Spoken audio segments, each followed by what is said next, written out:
ওকে, আমরা স্টার্ট করছি। তো গতকালকে আমি বলেছিলাম যে একটা আইএস কম্পিউটারের আদলে একটা হাইপোথেটিক্যাল মেশিন আমরা কল্পনা করব, কাল্পনিক মেশিন। যে কাল্পনিক মেশিনের মধ্যে বর্তমানে যে কম্পিউটারের প্রসেসরগুলি রয়েছে তার ভিতরে রেজিস্টারের অপারেশন যেরকম ভাবে হয় ঠিক ওরকম ভাবেই অপারেশনগুলি হাইপোথেটিক্যাল মেশিনে হবে, বা এই হাইপোথেটিক্যাল মেশিনের ভিতরগত রেজিস্টার কন্টেন্ট বা ভিতরগত যে অপারেশন কিভাবে ঘটে সেটা যদি বুঝতে পারি তাহলে বর্তমানে যে কম্পিউটারটা আমি ব্যবহার করছি তার ভিতরের অপারেশনটা আমরা রিয়ালাইজ করতে পারি। তো সেজন্য আমরা এখানে লাস্ট ক্লাসে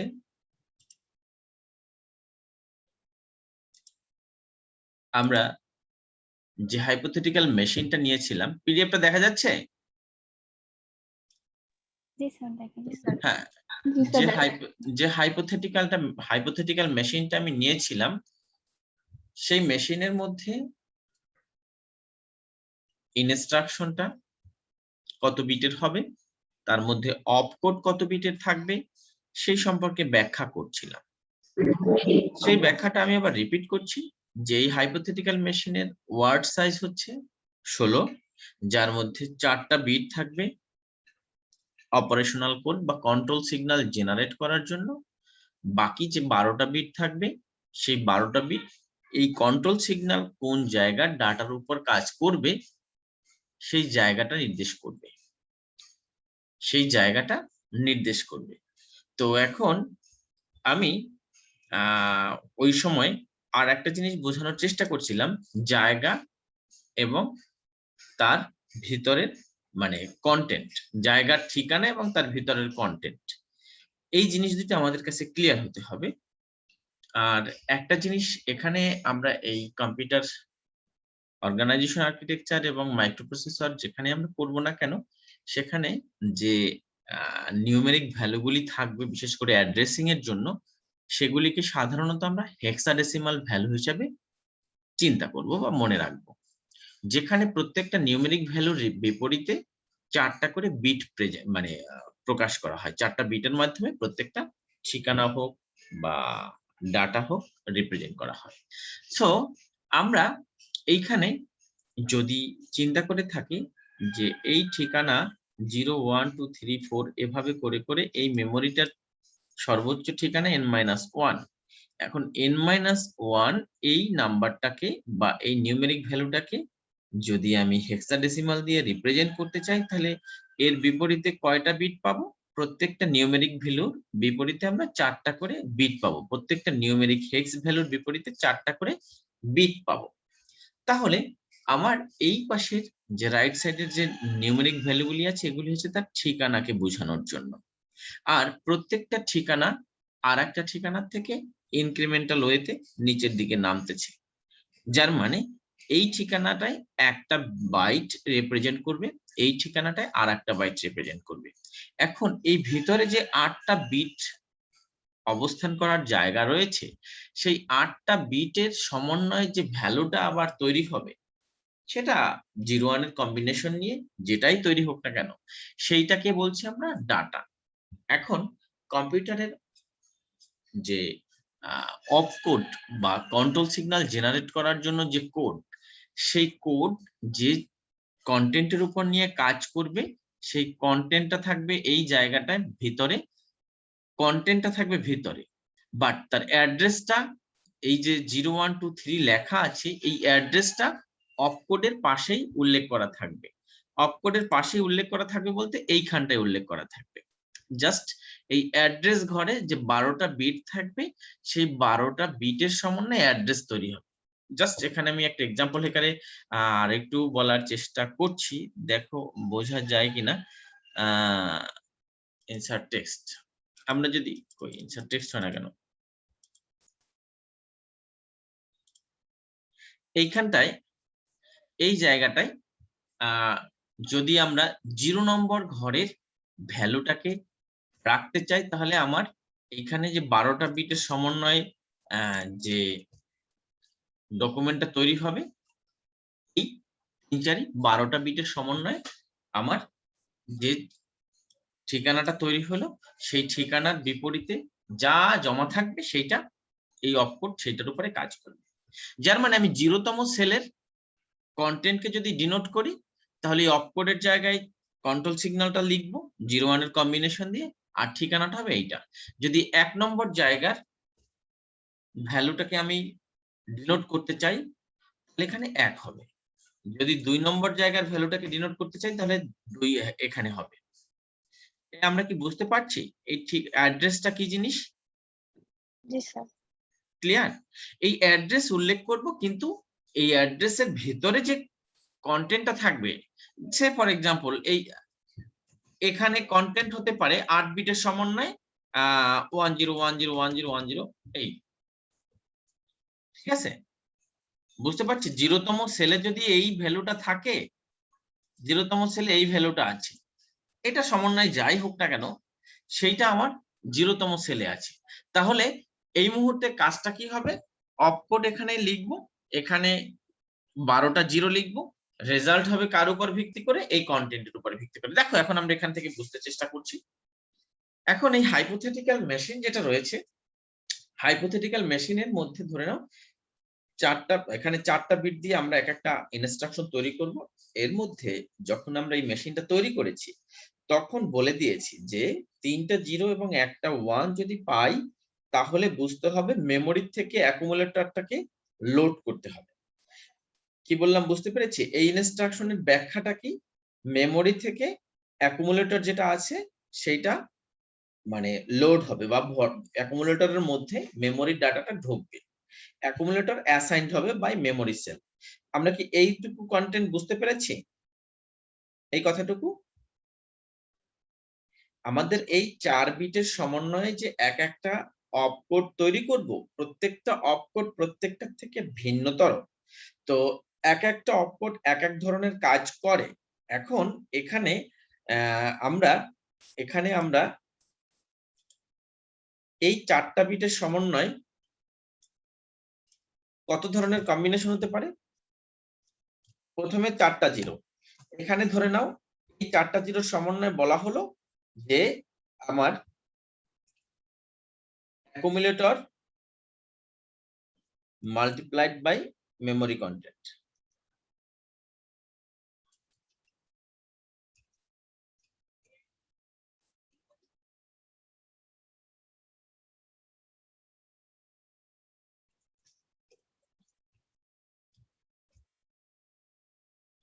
চারটা 0 সমন্বয়ের ব্যাখ্যা হচ্ছে এইটা। এখানে যেটা বলা আছে 3টা 0 1 এর ব্যাখ্যা হচ্ছে লোড এসি টু মেমোরি। আবার from memory. Load AC to memory, না ফ্রম মেমোরি। ও হ্যাঁ, load AC from memory, G sir. From memory. এখন 0010 এটার মানে হচ্ছে স্টোর এসি টু মেমোরি। এখন 0011 এটার মানে হচ্ছে যেহেতু ইনস্ট্রাকশন সেট ডিফাইন করে দিচ্ছি, আমি যখন প্রসেসরটা বানাবো তখন এই সমস্ত বিটের সমন্বয়ে কি কি অপারেশন হবে সেটা আমি উল্লেখ করে দিচ্ছি। এখানে ধরে নাও এখানে যেটা আছে আমার ভিতরে আর কি প্রসেস মানে রেজিস্টার ছিল, এখানে আর একটা রেজিস্টার মানে ইয়াতে ছিল না আমাদের আইএস কম্পিউটারে এমকিউ নামক একটা রেজিস্টার ছিল। ধরুন আমি ইয়া করলাম লোড এমকিউ, আমি জাস্ট আমার মতো করে লিখছি, এটা যে এক্স্যাক্টলি হতে হবে এমন না। আমি যদি কোনো প্রসেসর তৈরি করি তাহলে তার মধ্যে এই ব্যাখ্যাগুলি আমি দিয়ে দিলাম, লোড এমকিউ ফ্রম মেমোরি। আবার এর সাথে তাল মিলিয়ে দেয়া আছে কি, এখানে আমি একটা লিখছি 0101, এটার ব্যাখ্যা হচ্ছে add to AC from memory. এখন আমি তোমাদেরকে যেটা বোঝানোর চেষ্টা করছি, আমার এই হাইপোথেটিক্যাল মেশিনে যেহেতু 4 বিটের ইনস্ট্রাকশন তৈরি করার কথা বলা আছে, সেক্ষেত্রে আমি টোটাল কতগুলি ইনস্ট্রাকশন তৈরি করতে পারবো? 2 টু দি পাওয়ার 4, যার মানে টোটাল 16টা ইনস্ট্রাকশন তৈরি করতে পারবো, তাই না?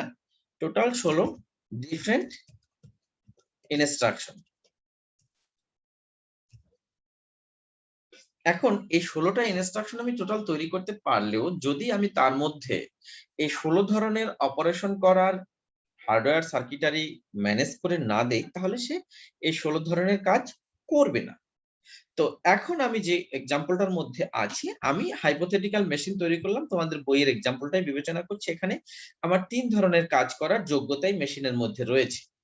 মেশিনের মধ্যে 3 ধরনের কাজ করার যোগ্যতা রয়েছে কি? যদি আমি কন্ট্রোল সিগন্যাল 0001 পাই, তাহলে বুঝতে হবে মেমোরির ভিতরের কোনো একটা জায়গা, যে জায়গাটা এইখানে উল্লেখ করা থাকবে, এই যেখানটা আমি মানে কার্সরটা মুভ করছি, এইখানে যে ঠিকানাটা উল্লেখ করা থাকবে, সেই ঠিকানা অনুসারে মেমোরির জায়গায় যিনি থাকবেন তাকে এনে আমি অ্যাকুমুলেটর রেজিস্টারের মধ্যে ভরে দেব। আমার কথা, এই কথাটুকু কি সবাই বুঝতে পেরেছি? জি স্যার। এখন যদি এইখানে আমার এই অপকোড খেয়াল করো, আমি এই জায়গাটায় লিখি অপকোডের মানে কত?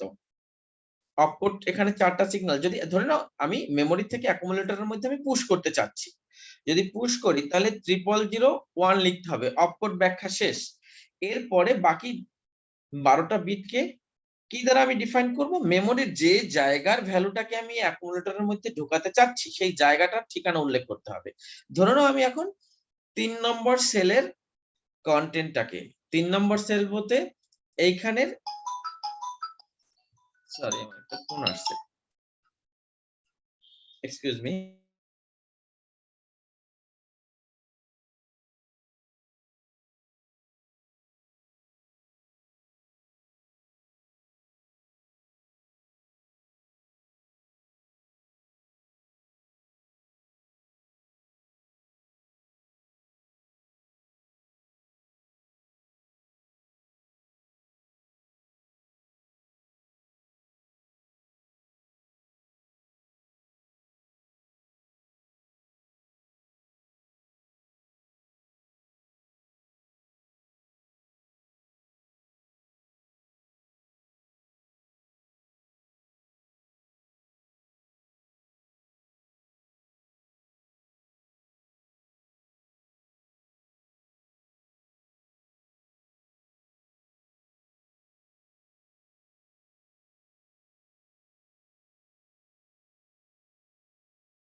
সরি আমার একটা ফোন আসছিল, শোনা যাচ্ছে আমাকে?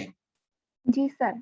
আচ্ছা, এখন জি, আমি স্যার। যেটা বলছিলাম যে এই 012 এই 3 নম্বর ঘরটার ভিতরের যিনি আছেন তাকে, তার উপর যদি অপারেশনটা চালাতে চাই, দ্যাট মিন্স এইখানকার কন্টেন্টটাকে যদি আমি এই ভিতরের অ্যাকুমুলেটরের মধ্যে নিতে চাই, তখন অপারেশনটা কি হবে সেটা আমরা এখানে এক্সাম্পল আকারে বোঝার চেষ্টা করছি।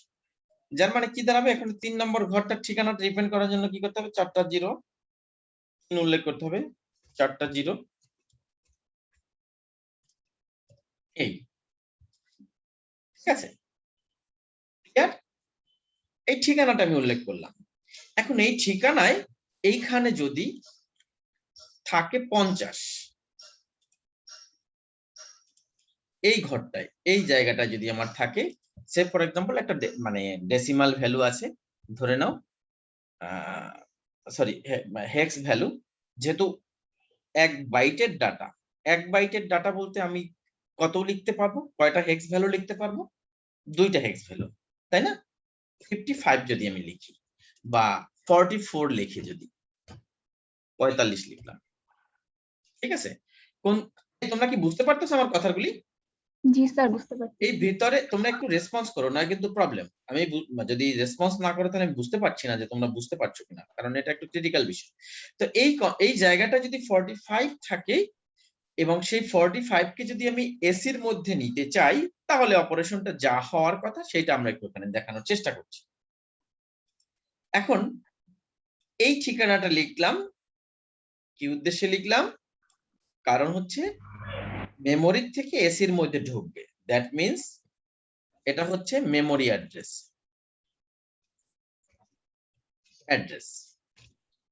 এই অ্যাড্রেসের মধ্যে কি আছে,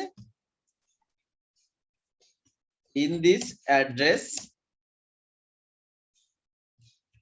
কত আছে, 45, তাই না? জি স্যার। 45 আছে। এখন এখানে যে অপকোডটা আছে, লেখাটাকে দেখা যাচ্ছে তো, 0001, এই অপকোডের মানে কি, এটা হচ্ছে অপকোড। এই অপকোডের মানে হচ্ছে লোড এসি ফ্রম মেমোরি। হ্যাঁ, জাস্ট ট্রান্সফার অথবা দ্য কন্টেন্ট অফ মেমোরি। কি করতে হবে, কি করবে, এইটা এই অপকোডের মানে ইজ গোয়িং, অ্যাকুমুলেটরে যাবে। হ্যাঁ, গোয়িং টু এসি, ঠিক আছে? মানে আমি এই অপারেশনটা এক্সিকিউট করার পরে, মানে এক্সিকিউশন ইউনিট যখন এটাকে ফায়ার করবে, যখন ইউ তোমরা নিশ্চয়ই এক্সিকিউশন মাইক্রোপ্রসেসরে ইউ পড়েছো, বিআইইউ। ইউ যখন এটাকে এই 0001 কে ফায়ার করবে উইথ দিস মেমোরি, যার মানে কি হবে, এসিতে কি ঢুকে গেল, এসি হোল্ড করবে কাকে, এসি হোল্ডস, নাও এসি হোল্ডস 45। বেসিক্যালি 45 তো আর না, এখানে হবে 01, কি হলো, হয় না কেন, 01 001, ঠিক আছে? জি স্যার। আমরা কি ক্লিয়ার বুঝতে পেরেছি এই লেখাটুকু? জি স্যার। জি স্যার। ওকে, ভেরি গুড। ঠিক একই ভাবে যখন ইউ 0010 এইটাকে এক্সিকিউট করবে, তখন যে ঘটনাটা ঘটবে সেটা হচ্ছে গিয়ে just store AC to memory, মানে অ্যাকুমুলেটর থেকে ভ্যালুটাকে মেমোরির মধ্যে। কথা শোনা যাচ্ছে না? যাচ্ছে। যাচ্ছে। হ্যাঁ, এই সেকেন্ড অপকোড যখন আমরা আসবো অপকোডে, তখন যেটা দেখব সেটা হলো গিয়ে অ্যাকুমুলেটরের মধ্যে যে কন্টেন্ট আছে সেই কন্টেন্টটা মেমোরির মধ্যে ঢুকে যাবে। আবার যখন 0101 হবে, তখন এইটার অপারেশন ভিন্ন হবে। এখন যদি আমার কাছে এইরকম, আমি যদি মেশিন তৈরি করতে চাই এবং সেখানে যদি 4 বিটের অপকোডের পরিবর্তে যদি 5 বিটের অপকোড হয় বা 8 বিটের অপকোড হয় বা 16 বিটের অপকোড হয়, তাহলে সেই অপকোড এবং তার যে ইনস্ট্রাকশন ফরম্যাট দেয়া আছে, যেটা তুমি মাইক্রোপ্রসেসরে দেখেছো, যে সেখানের ইনস্ট্রাকশন ফরম্যাট আরেকটু ভ্যারি করছে, যেখানে 16টা বিটেরই ব্যাখ্যা ভিন্ন ভিন্ন রকম। এইখানে হাইপোথেটিক্যাল মেশিনের ব্যাখ্যাটা আমি এরকম ভাবে এখানে উল্লেখ করা আছে, বা আমরা এরকমই জানি যে অপকোড তার করেসপন্ডিং অ্যাড্রেস, তার উপরে অপারেশনটা ঘটবে। সো আমরা এখান থেকে এইটুকু বুঝতে পারছি যে অপকোড অনুসারে কন্ট্রোল সিগন্যাল বা ইনস্ট্রাকশন তৈরি হবে, ইনস্ট্রাকশন সেট তৈরি হবে, এবং প্রত্যেকটা ইনস্ট্রাকশন আরেকটা ইনস্ট্রাকশন থেকে ভিন্নতর। ঠিক আছে, এভরিবডি ক্লিয়ার? এখন এই হাইপোথেটিক্যাল মেশিনের অপারেশনগুলি আমি দেখব, এইটাকে কনসিডার করেই, এই তিনটা ইনস্ট্রাকশনকে কনসিডার করেই আমরা এখন সবাইকে মিউট করে দিলে ভালো হবে, নয়েজ আসতেছে।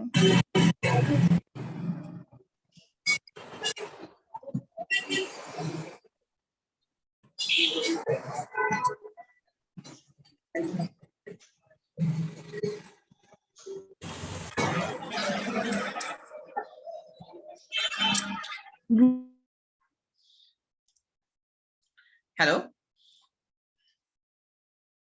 জি স্যার, শোনা যাচ্ছে। হ্যাঁ, যে কোনো একজন বা দুইজন, মানে যারা একটু কোয়াইট এন্ড কাম এনভায়রনমেন্টে রয়েছে তারা একটু রেসপন্স করো, ঠিক আছে? আর যদি বুঝতে না পারলে অবশ্যই যে কেউ কোশ্চেন করতে পারো। এখন আমি এখানে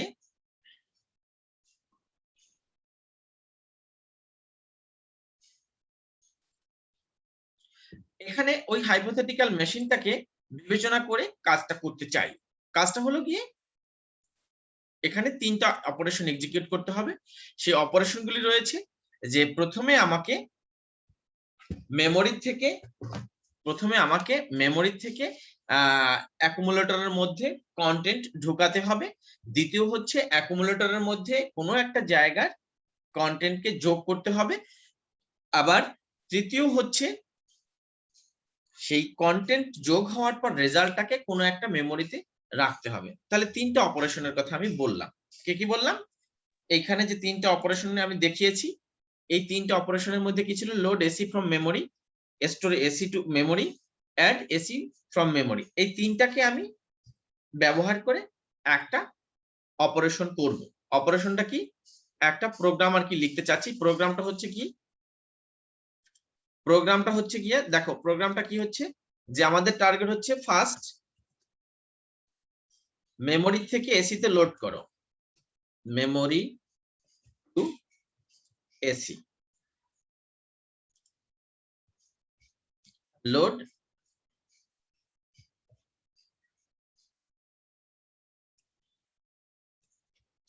মেমোরি টু এসি। এরপরে 2 নম্বর ইনস্ট্রাকশন হচ্ছে অ্যাড এসি উইথ মেমোরি। 3 নম্বর হচ্ছে স্টোর এসি টু মেমোরি। আমরা কি তিনটা ইনস্ট্রাকশন বুঝতে পারছি? এই তিনটা ইনস্ট্রাকশনকে ব্যবহার করে আমাকে একটা যোগ অপারেশন করতে বলা হয়েছে। এই ব্যাপারে কারো কোনো দ্বিমত রয়েছে? আমি এই তিনটা ইনস্ট্রাকশনকে ব্যবহার করে আমি একটা যোগ অপারেশন করতে চাচ্ছি। এই তিনটা ইনস্ট্রাকশনকে ব্যবহার করে আমি একটা যোগ অপারেশন করতে চাচ্ছি। যোগটা কি হবে? প্রথমে মেমোরির মধ্যে একটা ভ্যালু আছে, দ্বিতীয় আরেকটা ভ্যালু মেমোরির মধ্যে আছে। এই দুইটাকে কম্পিউটারের প্রসেসর এবং ভিতরের রেজিস্টার ব্যবহার করে যোগ করে রেজাল্টটাকে মেমোরির মধ্যে ঢোকাও। এটা হলো আমাদের উদ্দেশ্য। Hello everybody. জি স্যার। জি স্যার। জি স্যার। আমাদের প্রবলেমটা বুঝতে পেরেছি? প্রবলেম স্টেটমেন্টটা জি জি স্যার। স্যার। আমাদের মেমোরির মধ্যে দুইটা ভ্যালু, দুইটা ভিন্ন জায়গায় জমা আছে। ভ্যালু দুইটাকে প্রসেসর এবং তার ভিতরগত রেজিস্টারকে ব্যবহার করে যোগ করো। যোগ করার পর সেটা পুনরায় আবার মেমোরির কোনো জায়গায় এসে এনে স্টোর করো। এটা হলো প্রবলেম স্টেটমেন্ট। এই প্রবলেম স্টেটমেন্টটাকে সলভ করব আমরা স্টেপ বাই স্টেপ, দেখি কিভাবে করা যায়।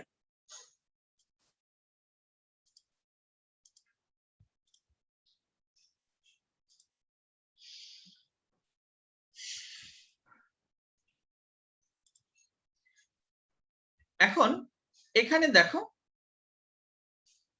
আমি যখন এই অপারেশনটা করেছিলাম, কি ব্যাপার চলে হয়ে গেল কেন?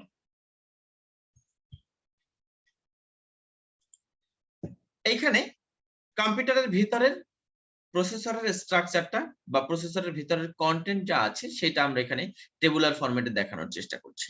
টেবুলার ফরম্যাটে দেখাতে গিয়ে দেখো, মেমোরিটা এখানে মেনশন করা রয়েছে। মেমোরির প্রত্যেকটা বাইটের বা প্রত্যেকটা ওয়ার্ডের বা প্রত্যেকটা সেলের, আমি তোমাকে পিছনে কিন্তু বাইট বাই বাইট বলছি, ঠিক আছে? এখন এখানে যেহেতু আমরা ওখানে কন্টেন্ট আকারে আমরা দেখানোর জন্য, ওখানে বোঝানোর জন্য আমি বলছি 8 বিটের করে এক একটা বাইট করে এক একটা মেমোরি সেলের ঠিকানা থাকে। এই জিনিসটা তোমরা মাথায় রাখো। আপাতত আমরা এখানে যেটা চেক করব, তোমাদের কাছে কোশ্চেনটা এখানে একটু ক্লিয়ার করে নিই যে স্যার আপনি বলছিলেন 8টা করে বিট থাকবে, কিন্তু এখানে যে মেমোরির কন্টেন্টে 1 2 3 4, যদি 4টা হয় তাহলে 4টা হলে তো 4 4 16টা হয়ে যায়। তাহলে তো আমার লজিকটা আসলে আপনি যেটা বলছেন মেমোরির সেল বাইট বাই বাইট আকারে হবে, তাহলে হবে না। তো আমরা আপাতত এখানে এই জিনিসটা মানে এভাবে বোঝার চেষ্টা করব যে যেহেতু মানে মেশিনটা 16 বিটের, সেই 16 বিটের মেমোরির মধ্যেও আমরা 2টা বাইট করে রাখতে পারবো। এইটার একটু ব্যতিক্রম ব্যাখ্যাটা নেক্সট কোনো একটা ক্লাসে যখন মেমোরি আমরা পড়বো তখন এটা বুঝতে পারবো। ঠিক আছে, যখন নেক্সট কোনো ক্লাসে একটা মেমোরির স্ট্রাকচারটা পড়বো তখন এটা আমরা বুঝতে পারবো। আপাতত এই মেশিনের ক্ষেত্রে যেহেতু 16 বিটের মেশিন, 16 বিটের মেশিনের ক্ষেত্রে মেমোরি সাপোর্ট করার জন্য এখানে 16 বিট কন্টেন্ট আকারেই থাকবে, যেখানে 4টা হেক্স ভ্যালুর সমন্বয় 16টা বিট হবে। এখন ব্যাখ্যাটা দেখো, আমাদের এখানে সাইড বাই সাইড মেমোরি এবং সিপিইউ দেয়া আছে। মেমোরির ভিতরে প্রত্যেকটা মানে সেলকেই একটা ইউনিক অ্যাড্রেস দ্বারা ডিফাইন করা হচ্ছে। এখানে মেনশন করা প্রথম অ্যাড্রেসটা দেওয়া আছে 300, 301, 2 এরকম করে করে মেমোরি 940, 41 এরকম ভাবে মেমোরিটাকে রিপ্রেজেন্ট করা আছে।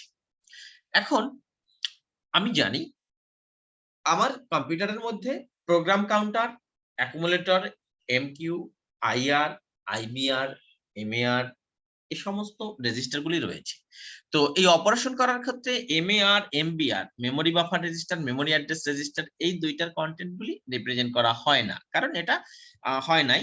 এটা মধ্যবর্তী পর্যায়ে সাপোর্ট করে রাখে, সাপোর্ট করে থাকে, এটাকে উল্লেখ না করলেও মানে হয়। আমরা শুধুমাত্র প্রোগ্রাম কাউন্টার এবং ইনস্ট্রাকশন রেজিস্টার আর সাথে অ্যাকুমুলেটর, এই তিনটার কন্টেন্ট কন্টিনিউয়াসলি চেঞ্জ কিভাবে হয় সেটা আর কি বোঝার চেষ্টা করি। তো আগের ব্যাখ্যা অনুসারে আমরা জানি যে অপারেশনটা কম্পিউটার এর পরে এক্সিকিউট করতে চাইবে বা যাবে, সেই এক্সিকিউট করার অপারেশনটা কি সেটা কোত্থেকে নেবে? ইনস্ট্রাকশন রেজিস্টারের কাছ থেকে নেবে। সেই কন্টেন্টটা কার কাছ থেকে নেবে? IR, instruction register. আর আইআর এর মধ্যে যে কন্টেন্টটা আসে সেই কন্টেন্টটা কোত্থেকে আসবে? কন্টেন্টটা মেমোরির থেকে আসবে। এখন মেমোরির মধ্যে তো অনেক সেল আছে, অনেক ওয়ার্ড বা বাইট যে ব্যাখ্যাটাই আমরা বুঝি না কেন, অনেক সেল আছে। সেই সেলের কোন সেল থেকে একটা মেমোরি 16 জিবি হতে পারে, 16 জিবি হলে সেই 16 জিবির মধ্যে কোন এই মুহূর্তে কোন জায়গা থেকে কোন সেলটা থেকে আমি কন্টেন্টটা নিব সেটা ডিফাইন করবে কে? সেটা ডিফাইন করবে প্রোগ্রাম কাউন্টার। তাও হ্যালো, কোনো কোশ্চেন? না স্যার, বলছিলাম পিসি প্রোগ্রাম কাউন্টার। হ্যাঁ হ্যাঁ, প্রোগ্রাম কাউন্টার। প্রোগ্রাম কাউন্টার তাহলে কি করছে? প্রোগ্রাম কাউন্টার মূলত ইনস্ট্রাকশন সিকোয়েন্স করার অন্যতম প্রধান মানে ড্রাইভার। যার মানে পিসি যে ঠিকানাটাকে মেন করবে সেই ঠিকানার কাছে প্রথমে আমার যেতে হবে। প্রথমে কিসের মাধ্যমে যাব? মেমোরি অ্যাড্রেস রেজিস্টার এবং মেমোরি বাফার রেজিস্টারের সহায়তায়। মেমোরি অ্যাড্রেস রেজিস্টার এবং মেমোরি বাফার রেজিস্টারের সহায়তায় এই পিসির ডিনোট করা ঠিকানা অনুসারে মেমোরির সেল থেকে যে ভ্যালুটা পাবো সেই ভ্যালুটা memory address register, memory buffer রেজিস্টারের সহায়তায় কোথায় এসে ঢুকবে? IR A. দ্যাট মিন্স পিসি যাকে মিন করবে তার করসপন্ডিং কন্টেন্ট আইআর এসে ঢুকবে। এই ব্যাপারে কারো কোনো কনফিউশন আছে কিনা? না স্যার। ওকে, যদি এটার কোনো কনফিউশন না থাকে তাহলে আইআর যে অপকোড মিন করছে, এখানে কত বিট আছে? 16 বিট স্যার। এখানে 16 বিট আছে। যদি 16 বিট থাকে, যদি 16 বিট থাকে, যদি 16 বিট থাকে তাহলে 16 বিটের মধ্যে দেখো এখানে এই 16 বিটের মধ্যে 1940 এটাকে যদি আমি বিট ওয়াইজ ডিভাইড করি, 0001 গেল 1,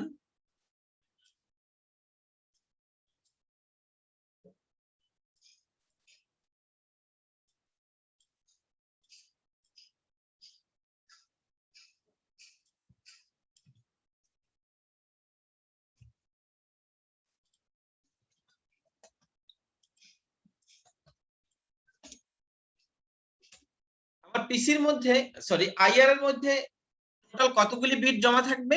16টা বিট। সেই 16টা বিটের মধ্যে 1 এর করসপন্ডিং বাইনারি লিখলাম 1 0 1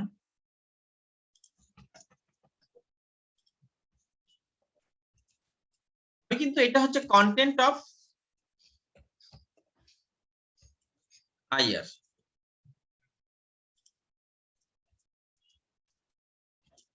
অরিজিনাল কন্টেন্ট অফ আইআর। তোমরা কি এই কথাটুকু বুঝতে পেরেছো? জি স্যার। জি স্যার। তার মানে আইআর রেজিস্টারটা এই কন্টেন্টটা হোল্ড করবে, গেল এটা।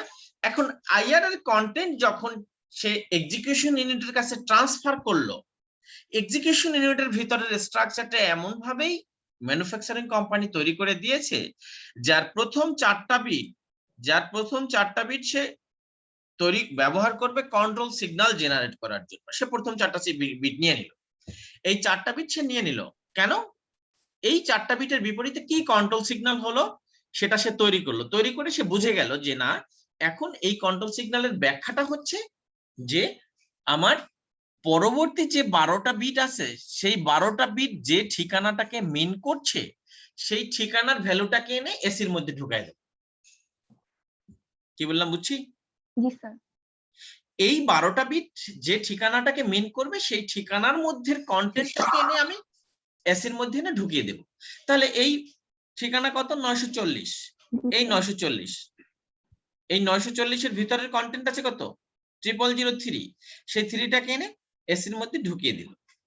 এই গেল আমার 300 নম্বর পিসি, মানে পিসির কন্টেন্ট 300 হলে যে অপারেশন হবে সেই অপারেশনটা এই পর্যন্ত এসে স্টপ হলো।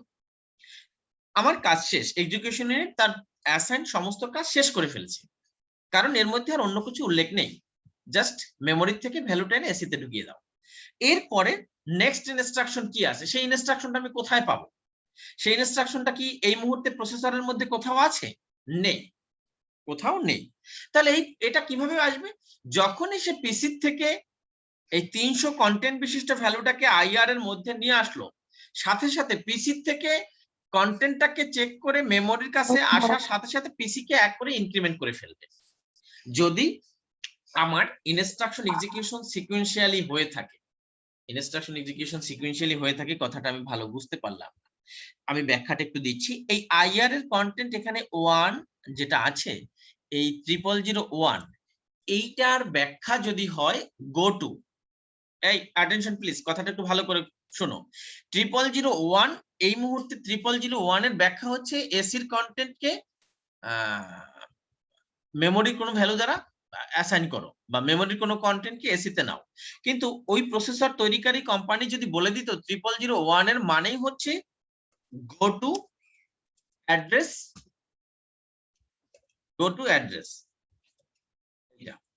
যে ঠিকানা বলে দেয়া থাকবে সেই ঠিকানায় চলে যাও। এই বুঝতে পারছো? জি স্যার স্যার। আরেকবার বললে একটু ভালো হয়। আমাদের এখানে 0001 এর ব্যাখ্যা ছিল কি?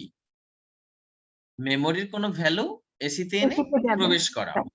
জি এইটা স্যার। ব্যাখ্যা ছিল বলেই, মানে ভিতরের স্ট্রাকচারটা প্রসেসরের ওরকম করার কারণেই সে এইটার ব্যাখ্যা এরকম দিয়েছে, আমরা সেই অনুসারে এসিতে কন্টেন্টটা দিয়ে দিয়েছি। কিন্তু ওই প্রস্তুতকারী কোম্পানি যদি বলতো 0001 এর মানে হচ্ছে যে গো টু দা অ্যাড্রেস এই 940, তাহলে কি হতো? পিসির কন্টেন্ট পরবর্তী বারে 301 না হয়ে 940 হয়ে যেত। জি স্যার। তোমরা কি বুঝতে পেরেছো একটু? জি স্যার বুঝতে পেরেছি। এখানে 300 এর পরবর্তী ইনস্ট্রাকশন কত হবে? যেহেতু আইআর এর Yes, sir. ভিতরে যে কন্টেন্ট ছিল এক্সিকিউশন ইনডেক্সে নরমাল একটা ইনস্ট্রাকশন, জাস্ট মেমোরি ট্রান্সফার। সে কিছুই করে নাই, পিসির কন্টেন্টকে এক বাড়ায় দিছে। যদি এইটা না হতো, যদি এইটা হতো 0001 এর ব্যাখ্যা গো টু অ্যাড্রেস 940, তাহলে পিসির কন্টেন্ট এই মুহূর্তে কত হয়ে যেত? 940। 940। Everybody clear? জি স্যার। জি স্যার। এটা হচ্ছে ব্রাঞ্চিং, যে আমরা একটু আগে মানে লাস্ট ক্লাসে বলছিলাম না যে ব্রাঞ্চিং অপারেশন, সেই ব্রাঞ্চিং। যেহেতু আমরা তিনটা নরমাল সিকোয়েন্সিয়াল অপারেশন এক্সিকিউট করছি, সেক্ষেত্রে পিসির অপারেশন হবে মানে পিসির ভ্যালু হবে 301। ওকে, 301 এর মধ্যে গেল। 301 এ কত আছে, যেহেতু আমার ওই অনুসারে অপারেশন বলা আছে, 301 এ কত বলা আছে? 5941 5941। ওকে, 5 মানে কত? 0 0101 101। আর 941 এর করসপন্ডিং বিট বানালেও যা, যেহেতু এই পাশে আমার 941 বলা আছে, বিট দেয়া নাই, সেক্ষেত্রে আমি এটা চেঞ্জ করলাম না, এটা এরকম থাকবে। তাহলে 01, তোমরা কি একটু বুঝতে পেরেছো? আমি একটু স্কিপ করে গেলাম। জি স্যার। জি স্যার।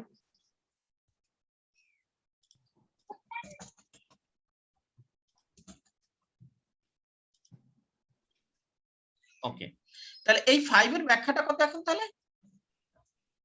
5 এর ব্যাখ্যা কি দেওয়া আছে? স্যার অ্যাড এসি অ্যাড করতে হবে। অ্যাড করতে হবে। অ্যাড করতে হবে কার সাথে? কি বলা ছিল এখানে? Add memory AC address. From memory. Add AC from memory. তাহলে কি দাঁড়াবে এখানে? এসির কন্টেন্টের সাথে 941 তম ঘরের যে ভ্যালুটা আছে সেটাকে যোগ করে এসির মধ্যে রাখো। ঠিক আছে, ব্যাখ্যাটা তাই ছিল না? Add to AC from memory, যার মানে মেমোরির ভিতরে মেমোরি সেল এই 941 তম ঘরে যা উল্লেখ করা আছে সেটার সাথে এসির এক্সিস্টিং কন্টেন্টটাকে যোগ করো। করো সেটা, এই যে এক্সিস্টিং কন্টেন্টটাকে যোগ করে এসির মধ্যে রেখে দাও।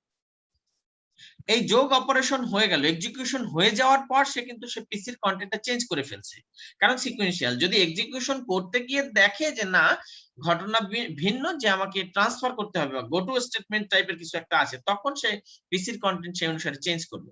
যার মানে এটুকু আমরা বুঝতে পেরেছি, তাই না? কারো কোনো কোশ্চেন আছে? আচ্ছা।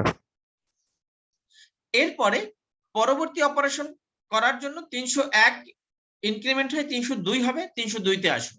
302 তে কি আছে? 2941 2941। 2941 এর এক্সপ্লানেশনটা কি ছিল? Store AC to memory. Memory. হ্যাঁ, যার মানে এসির কন্টেন্ট এই মুহূর্তে 5 ছিল, সেটা মেমোরি এখানে 941 তম যেটা উল্লেখ করা আছে সেটাই আমি জমা করে দেব।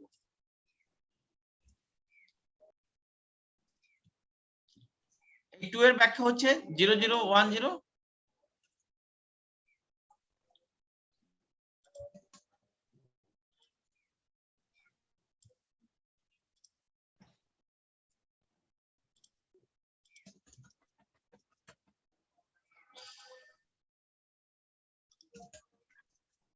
এই কন্টেন্টটা যখন পাবে এক্সিকিউশন ইউনিট, তখন সে কি করবে? 900 এই পাশের এই ঠিকানায় যিনি আছেন, কত আছেন সেটা কারোর জানার দরকার নাই, এইখানে আছে, সরি, এই মানে এই এই এই এই এই ঠিকানায় এই কন্ট্রোল সিগন্যাল পাওয়ার সাথে সাথে এসির মধ্যে যেটা আছে এই ঠিকানায় এসির কন্টেন্টটাকে ঢুকিয়ে দিবে।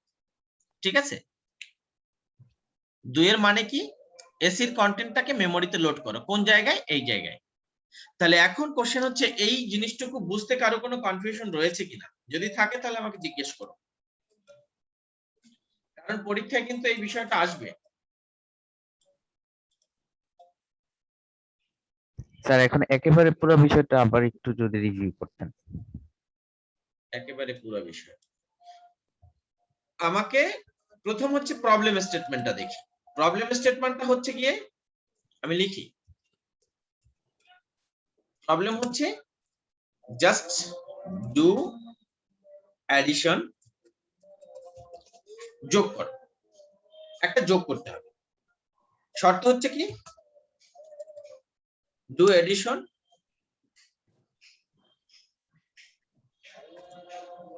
Two memory content. ঠিক আছে, দুইটা মেমোরির কন্টেন্টের মধ্যে যোগ করতে বলছে বাই ইউজিং এসি। ঠিক আছে, জি স্যার। প্রবলেম স্টেটমেন্টটা বোঝা গেছে? জি স্যার। ওকে, এখন সলিউশনটা কি হচ্ছে,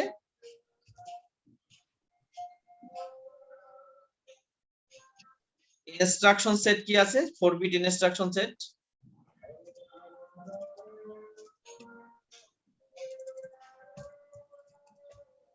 ইনস্ট্রাকশন সেট কি কি ছিল, 3টা 0 1, তারপরে ছিল 0 0 1 0 0 1 1 0, তারপরে ছিল 0 1 0 1 0 1 0 1। এই তিনটে ইনস্ট্রাকশন ব্যবহার করব। প্রথম ইনস্ট্রাকশনের ব্যাখ্যা ছিল কি, প্রথম ইনস্ট্রাকশনের ব্যাখ্যা হচ্ছে কি, load load AC from AC memory from memory memory. দ্বিতীয় ইনস্ট্রাকশনের ব্যাখ্যা ছিল কি, স্টোর AC to memory স্টোর AC এসি টু মেমরি। 3 নম্বরে ইয়া ছিল কি, add AC AC with with memory memory. এই তিনটে ইনস্ট্রাকশন ব্যবহার করলেই হবে, আরো অনেক ইনস্ট্রাকশন থাকতে পারে, বাট এই মুহূর্তে এই কাজটা করার জন্য আমার এই তিনটে ইনস্ট্রাকশন দরকার। Everybody clear?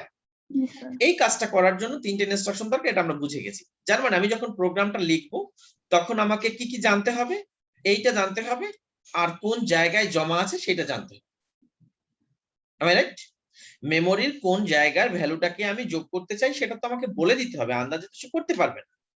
আমি যখন সি প্রোগ্রামে ল্যাঙ্গুয়েজটা লিখি তখনও সে তোমার কাছ থেকে এরকম কিছু ঠিকানা ভ্যালু এগুলি নিয়ে নেয় না, আদারওয়াইজ সে তো অপারেশন করতে পারে না, তার তো কোনো নিজের কোনো বুদ্ধি নাই, সে তো নিজে কোনো ভ্যালু জেনারেট করতে পারবে না। সো তোমাকে এটা উল্লেখ করে দিতে হবে। যাই হোক, এখন প্রথম চিন্তা করতে হবে এই কাজটুকু করার জন্য এই তিনটে ইনস্ট্রাকশনকে ব্যবহার কিভাবে করব। যোগ যেহেতু করতে হবে, প্রথমে মেমোরির থেকে একটা ভ্যালুকে আমি এসির মধ্যে নিলাম, এটা গেল 1 নম্বর ইনস্ট্রাকশন। এটা যদি 2 নম্বর ইনস্ট্রাকশন হয় আর এটা যদি 3 নম্বর ইনস্ট্রাকশন হয়, তখন আমাকে যে কাজটা করতে হবে, ইনস্ট্রাকশনের সিকোয়েন্সটা কিভাবে আমি সাজাবো,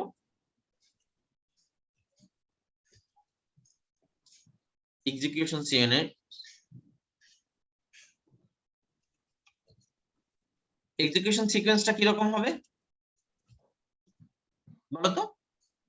প্রথমে 1 নম্বর হবে, তারপরে 3 নাম্বার হবে, 3 নম্বর হবে, কারণ কি, তারপরে 2 নাম্বার অ্যাড করতে হবে, অ্যাড করতে হবে, তারপরে 2 2 নাম্বার। নম্বর হবে। সবাই ক্লিয়ার? জি স্যার। সবাই ক্লিয়ার? ওকে, এখন আমাকে সাজাতে হবে। জাস্ট প্রথমে আমাকে জানতে হবে কি কি প্যারামিটার থাকতে হবে, কোন জায়গা থেকে আমি প্রথম ভ্যালুটা নেব। ফার্স্ট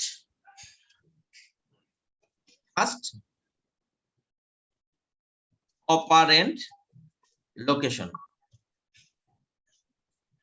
ইজ কত, 940। 940 না লিখে আমরা এটা 940 লিখি, যেহেতু 12 বিটের, এটা করসপন্ডিং এই ঠিকানাটা আমরা উল্লেখ করে দিচ্ছি। স্যার আমার একটা প্রশ্ন ছিল। হ্যাঁ শিওর, একাধিক প্রশ্ন থাকলেই আমি স্টপ করে দিব, কারণ প্রশ্ন ছাড়া প্রশ্ন সলভ না করে সামনে আগানো যাবে না। হ্যাঁ বলো। স্যার ইনস্ট্রাকশন এক্সিকিউশনের যে সিকোয়েন্সটা, এটা কোন রেজিস্টারে থাকবে? ইনস্ট্রাকশন এক্সিকিউশনের সিকোয়েন্সটা কোনো রেজিস্টারে থাকবে না। রেজিস্টার এমন কোন জিনিস না যেখানে একাধারে অনেক ডকুমেন্ট রাখা যায়। রেজিস্টার প্রসেসর যত বিটের হয়, রেজিস্টারের কন্টেন্টও ঠিক তত বিটের হয়। আর এই সিকোয়েন্সিংটা তোমাকে অপারেটিং সিস্টেমের সাহায্য নিয়ে করে দিবে এবং এই সিকোয়েন্সটা জমা থাকবে মেমোরির মধ্যে। ঠিক আছে? প্রসেসরের মধ্যে স্থায়ীভাবে কোনোভাবেই কোনো জিনিস রাখা যায় না। আর কোনো অপারেশন এক্সিকিউশন শুরু হলে পিসি সাধারণত সিকোয়েন্সিয়াল এক্সিকিউশনটা ফলো করে 1 বাই 1 যে জায়গা থেকে আমার প্রোগ্রামটা শুরু হলো তারপরে শেষ না হওয়া পর্যন্ত 1 বাই 1 ভ্যালু ইনক্রিমেন্ট করে মেমোরির লোকেশনগুলি পয়েন্ট করতে থাকে। আমি কি বোঝাতে পেরেছি? হ্যালো। জি স্যার। এই প্রোগ্রাম কাউন্টার কিন্তু একাধারে অনেক কাজ করছে। প্রোগ্রাম কাউন্টার কিন্তু সে, তুমি যখন কোনো প্রোগ্রাম এক্সিকিউশন শুরু করলা তখন সে অটোমেটিক ধরে নিয়েছে যে একের পর এক ইনস্ট্রাকশন আসতে থাকবে। স্টার্ট করলা, স্টার্টের পর তুমি কিন্তু এটা নিজে সেট করে দিয়েছো, কোনটার পরে কোনটা কোন ইনস্ট্রাকশন তুমি লিখছো সেটা কিন্তু এখানে বলা আছে। ঠিক আছে? একের পর 3, 3-এর পর 2, যদি 2 3 করতে তাহলে কিন্তু তোমার যোগটা হতো না। 1 করলা, 3 করলা, 2 করলা, তোমার যোগ হলো। এখন তোমার কোশ্চেন হচ্ছে প্রসেসর আমি যে সিকোয়েন্সটা দিলাম সেটা সে কিভাবে বুঝবে? সেই বোঝার বিষয়টা হচ্ছে তুমি এইটাকে যখন কম্পাইল করছো তখন সে এই জিনিসগুলি সব মেমোরির মধ্যে মানে ইনক্রিমেন্টাল বাইট অনুসারে জমা করে ফেলছে। যেরকম 1 নম্বরটা জমা আছে কত 300 নম্বর সেলে, 3 নম্বরটা জমা আছে কত 301 নম্বর সেলে, 2 নম্বরটা জমা আছে কত 302 নম্বর সেলে। এই সেলে তুমি কি বুঝতে পারছো আমার কথাগুলি? জি স্যার। ক্লিয়ার? জি স্যার। সবাই বুঝতে পারছি? জি স্যার। জি স্যার। ওকে, তাহলে এখন বিষয়টা দাঁড়াচ্ছে ফার্স্ট অপারেন্ডের লোকেশন 940। সো 1 নম্বর ইনস্ট্রাকশন 940 এর মানে মেমোরি লোকেশন দিয়ে আমি তৈরি করলাম, তৈরি করার পরে সেইটা আমি মেমোরির মধ্যে কত নম্বর জায়গায় রাখলাম 300 নম্বর সেলে রাখলাম। 2 নম্বর ইনস্ট্রাকশন তৈরি করলাম এইটা, সেটা মেমোরির কত নম্বর জায়গায় রাখলাম 301 নম্বর। তোমাদের মাথায় কোশ্চেন আসতে পারে যে স্যার মেমোরির এই 300-র আগেরটা কোথায় হচ্ছে, আগের গুলিতে কেন জমা থাকতে পারলো না? হ্যাঁ, আগের গুলি তো জমা থাকতে পারতো, সামহাউ সেটা প্রসেসরের অন্য কোনো পারপাসের জন্য এই মুহূর্তে অ্যালোকেট করা। তোমাদের মধ্যে এখানে এই কোশ্চেনটাও আসতে পারতো যে 302 নম্বরের পর কেন 940-এ রাখা হলো। হ্যাঁ, আমার মনে হয়েছে আমি বাকি জায়গাগুলি ফাঁকা রাখবো, 940 নম্বর ঘরে 3 জমা রাখি, সেটাকে ইউজ করব। হতেই পারে। মেমোরির যে প্রত্যেকটা প্রোগ্রাম সিকোয়েন্সিয়ালি জমা হয় তেমনটা তো না। আমরা প্রথমে আমি অন্য প্রসঙ্গে আলাপ করছি। আমরা যখন কম্পিউটারটাকে স্টার্ট করার পর যে অপারেশনটা হয়ে থাকে সেটা আমি অ্যাট এ গ্লান্স বলছি। বায়োসের মধ্যে কন্টেন্টটাকে প্রসেসর প্রথমে রিড করে, বায়োসের মধ্যে চেক করার পর সেখানে খুব স্মল অ্যামাউন্ট অফ বাইট বা আরো খুব ক্ষুদ্র ভ্যালু নিয়ে সে চেক করে দেখে যে আমার মধ্যে ওএস দেওয়া আছে কিনা। যদি ওএস দেওয়া থাকে তাহলে কতগুলি ওএস দেওয়া আছে, এক বা একাধিক ওএস আমরা একটা কম্পিউটারে দিতেই পারি। তো সেখান থেকে সে যদি বুঝে যায় যে না আমার ওএসটা দেয়া আছে, তখন সেই ওএসটা কোন জায়গায় আছে, আমার অ্যাটাচড হার্ড ড্রাইভের যে জায়গায় আছে সেই জায়গা থেকে র্যামকে নির্দেশ দেওয়া হয় সেই ডকুমেন্টগুলি তুমি আমাকে দাও। র্যাম কি করে তখন সেটা ওই সেকেন্ডারি স্টোরেজ থেকে আস্তে আস্তে তার মধ্যে সব ইম্পর্টেন্ট যেগুলি আমার এই মুহূর্তে কম্পিউটারের এনভায়রনমেন্ট রেডি করার জন্য প্রয়োজন সেগুলি আস্তে আস্তে আনতে থাকে। এবং তুমি দেখে থাকবে যে একটা কম্পিউটার স্টার্ট দেওয়ার সাথে সাথেই সে তোমাকে কাজ করার সুযোগ দেয় না, সে কিছুক্ষণ নেয়, সব লোড হয়, তারপরে তোমাকে কাজ করার সুযোগ দেয়। এই সময়টুকুর মধ্যে সে মূলত তাকে প্রিপেয়ার করে। এবং অনেক সময় দেখবা তোমার কম্পিউটার ওপেন হওয়ার পরও বেশ খানিকক্ষণ লেগে যায় যে তোমাকে মানে কোনো কাজ করতে দেয়া। যেহেতু তুমি যদি স্টার্ট আপ প্রোগ্রাম অনেকগুলি সেট করে রাখো তাহলে সেইগুলি সব ওপেন করার পরে তোমাকে কাজ করতে দিবে। এখন এই কাজটুকু করার জন্য র্যামের অনেকখানি জায়গা সে নিয়ে নেয়। এরপরে যদি তুমি কোনো প্রোগ্রাম ওপেন করো, ওয়ার্ড, তারপরে কোনো গেম বা তারপরে অন্য কিছু, এরপরে সে র্যামের বাকি ফাঁকা জায়গাগুলির মধ্যে জমা করা শুরু করে। অ্যাট ইভেন জমা করতে করতে এমন একটা অবস্থা হতে পারে যে তুমি এত বেশি প্রোগ্রাম ওপেন করেছো র্যামের মধ্যে আর কোনো খালি জায়গা থাকে না। তখন সে তোমাকে ওই প্রোগ্রামগুলি স্টপ হতে দেয় না, সে কিছুটা সময় নিয়ে চেক করে দেখে যে এই মুহূর্তে র্যামের কাছে যতগুলি প্রোগ্রাম লাইভ অবস্থায় আছে তার মধ্যে সবচেয়ে কম প্রয়োজনীয় প্রোগ্রাম কোনটা। দ্যাট মিন্স কম প্রয়োজনীয় প্রোগ্রাম তার কি নিজস্ব ফিলিংস আছে, সে বুঝবে কিভাবে? সে ডিটেক্ট করে বিভিন্ন মেকানিজম ইউজ করে দেখছে যে ইউজার এই মুহূর্ত পর্যন্ত কোন প্রোগ্রামটাকে খুব কম সংখ্যক বার হিট করেছে, তাকে সে মানে জীবিত রেখে তার অপ্রয়োজনীয় কিছু কন্টেন্ট হোক বা অ্যাক্টিভিটিস হোক অফ করে সেইটার কন্টেন্ট গুলি সে যেখান থেকে হার্ড ডিস্ক থেকে নিতে পারে সেখানে জমা রেখে আসে। আবার সেই ফাঁকা জায়গায় নতুন যে প্রোগ্রামটা তুমি এই মুহূর্তে ওপেন করলে সেইটাকে সুযোগ দেয়। এইভাবে করে সে ভার্চুয়াল মেমোরি মেকানিজমটা নিজের মধ্যে ইমপ্লিমেন্ট করে তোমাকে ওয়ার্কিং এনভায়রনমেন্ট দেয়। আমি তোমাদের কিন্তু এই মুহূর্তে ভার্চুয়াল মেমোরি মেকানিজমটা সম্পর্কে কিছুটা ধারণা দিলাম, পরে আমরা আরো ডিটেইলস পড়ব। আপাতত এইখানে আমরা যেটা বোঝানোর চেষ্টা করছি যে প্রোগ্রাম কাউন্টার জাস্ট মেমোরির নেক্সট কোন সেল থেকে ইনস্ট্রাকশনটা আসবে সেটাকে পয়েন্ট করে এক্সিকিউট করে, সাথে সাথে প্রোগ্রাম কাউন্টারের কন্টেন্ট সিকোয়েন্সিয়ালি বেড়ে যায়। যদি এক্সিকিউশনের সময় কোনো ভিন্নধর্মী কথাবার্তা উল্লেখ করা থাকে তখন প্রোগ্রাম কাউন্টার সেই ভিন্নধর্মী কথাবার্তা অনুসারে পরিবর্তন হয়। এই আর কি, বাকিটা আমরা বুঝতে পারছি বলে আশা করছি। কারো কোনো কোশ্চেন রয়েছে এখানে? স্যার আমাদের পরীক্ষায় কিন্তু এরকম হাইপোথেটিক্যাল মেশিন উল্লেখ করা থাকবে, সেগুলি দেখে দেখে আমাদের বুঝতে হবে। সেখানে আমরা যে এখানে অল্টার করার প্রোগ্রাম কাউন্টার অল্টার করার কথা আছে, সেই অল্টার করার কথাও বুঝে আমাদের নিজেদের মতো করে ইনস্ট্রাকশন তৈরি করে বুঝতে হবে। Everybody clear? জি স্যার। ওকে, এখন আগে যে ইনস্ট্রাকশন সাইকেল ছিল সেই ইনস্ট্রাকশন সাইকেলটা এখন আমরা একটু পরিবর্তন করব। দেখো নরমাল ইনস্ট্রাকশন সাইকেলের ক্ষেত্রে কি কি আছে। প্রথমে ইনস্ট্রাকশন অ্যাড্রেস ক্যালকুলেট করব, মানে ইনস্ট্রাকশনটা কোথায় আছে, প্রোগ্রাম কাউন্টার যে জায়গাটা যে কন্টেন্ট আর কি হোল্ড করছে, তো সেটা ছিল মানে আমাদের প্রথমটার ক্ষেত্রে ছিল 300। এই 300 কন্টেন্টে 300 নম্বর ঠিকানায় যে ভ্যালুটা আছে সেটাকে ইনস্ট্রাকশন ফেস করলাম। এরপরে কি বলছি, ইনস্ট্রাকশন অপারেশন ডিকোড করলাম। ইনস্ট্রাকশনের 4 বিটের যে অপকোড ছিল, যে লোড করব না অ্যাড করব না স্টোর করব, সেটা সে এখান থেকে বুঝলো। বোঝার পর সে এইখানে কি করবে, যে অপারেন্ট অ্যাড্রেস ক্যালকুলেশন করবে। ওই যে 12টা বিট যা আছে সেই 12টা বিট সে চেক করে দেখবে যে অপারেন্ট কোন জায়গায় আছে। ঠিক আছে, অপারেন্ট কোন জায়গায় আছে সেটা সে চেক করলো। তারপরে সে অপারেন্টকে সেই নির্দিষ্ট লোকেশন থেকে ফিচ করলো।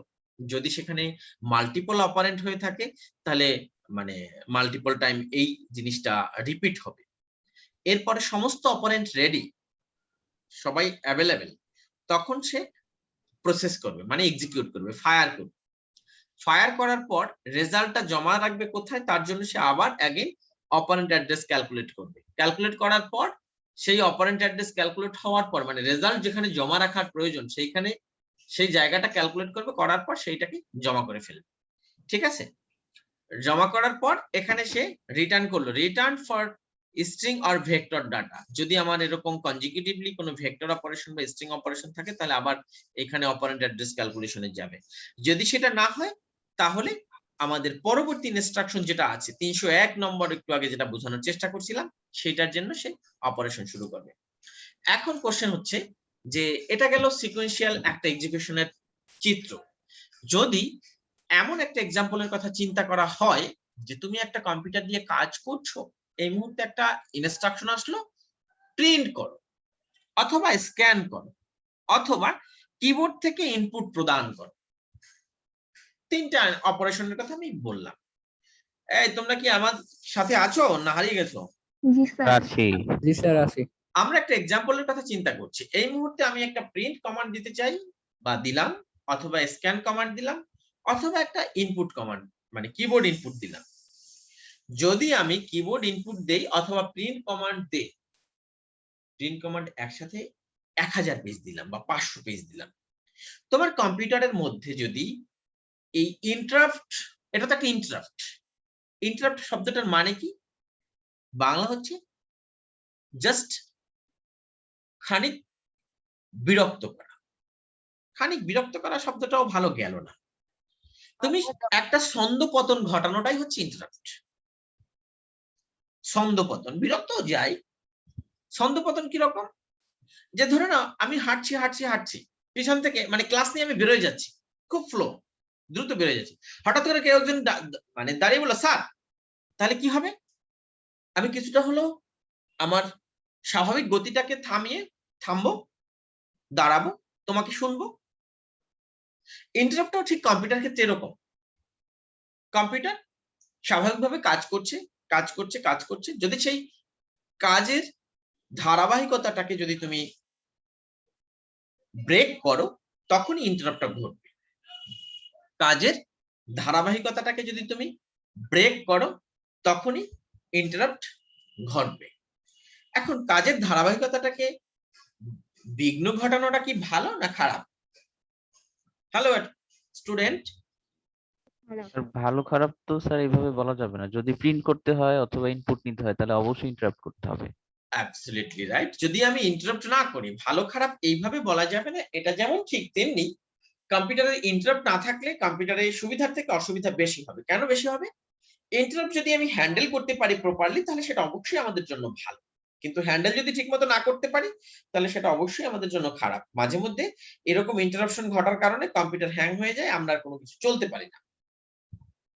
এখন ইন্টারাপ্টটা কেন ভালো প্রপারলি হ্যান্ডেল করলে, সেটার ব্যাখ্যাটা হচ্ছে, তুমি যদি একটা কম্পিউটারে 500 পেজ প্রিন্ট দাও এবং তোমার কম্পিউটার যদি সেই 500 পেজ প্রিন্ট না হওয়া পর্যন্ত অপেক্ষা করতে থাকে, তাহলে কি তুমি সেই কম্পিউটারটা দিয়ে অন্য কোনো কাজ করতে পারবে? করার সুযোগ নেই। আর 500 পৃষ্ঠা প্রিন্ট হতে তো আর 1 সেকেন্ডের মধ্যে হয়ে যাবে, because printing is electromechanical process. মানে এটা কিছু মেকানিক্যাল হুইল চলবে, একটা কাগজ টানবে, ছাপা হবে, লেজার দিয়ে হিট দিয়ে আটকে দেওয়া হবে।